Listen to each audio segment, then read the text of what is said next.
Hey, this is Matt from InvestiQuant. Today is Tuesday, September 7, 2021. This morning we saw the markets gap down within the prior day range. We sold off directionally here early on, a little bit stronger selling than what I was anticipating this morning, and then reversed right around prior week low and have headed back up near the highs of the session. We've made it back into that initial selling bar here in the S&P, which is this top left chart. You can see we sold off early on, took off to the downside, consolidated a little bit, retested the lows, and taken back the majority of the sell-off, now heading back near the upper portion of the daily range. We've got 21 points of range in right now. But what we're going to be looking at this afternoon is not so much that price action, but we're going to go back to the seasonality study that we looked at this morning based upon the day after Labor Day. So let me go ahead and adjust this. We're going to be looking at what has happened historically going into the close on the day after Labor Day. I've selected all four instruments. The setup that we're going to be using is a 3 p.m. long that exits at 4:15 p.m. Eastern Time.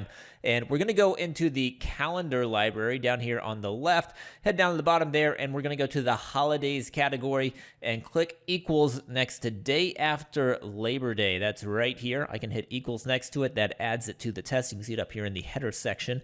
Now I can click view results.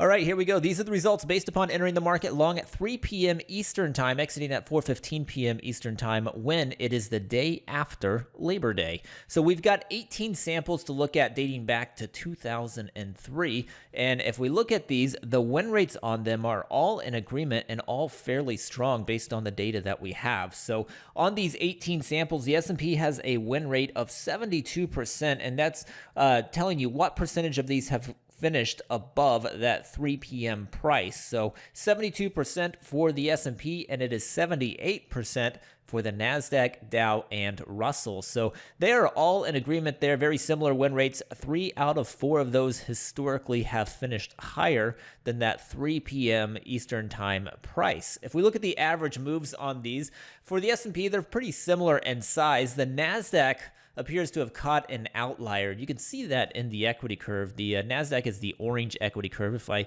highlight it here, just click or just hover over the NASDAQ, you can see it makes that one bold and the other one's kind of ghost. And you can see that last day after Labor Day looks like it was a big down day in that, or a big down move into the close there for the NASDAQ, and that has thrown off the average win and average loss. Not hard to do when you've only got 18 samples to examine here. So that one skewed towards the average loss. And then if you look at the average win and average loss on the Dow and the Russell, fairly similar in size between the two of those. So as a group, I don't really see a big difference there, especially if you throw out the outlier in the NASDAQ on average moves. But the win rates have been in agreement historically that this final hour or so of trading on the day after Labor Day has historically been a little bit stronger, a better time for the bulls during that period. So hopefully you found that helpful. Good luck today, and we will see you next time.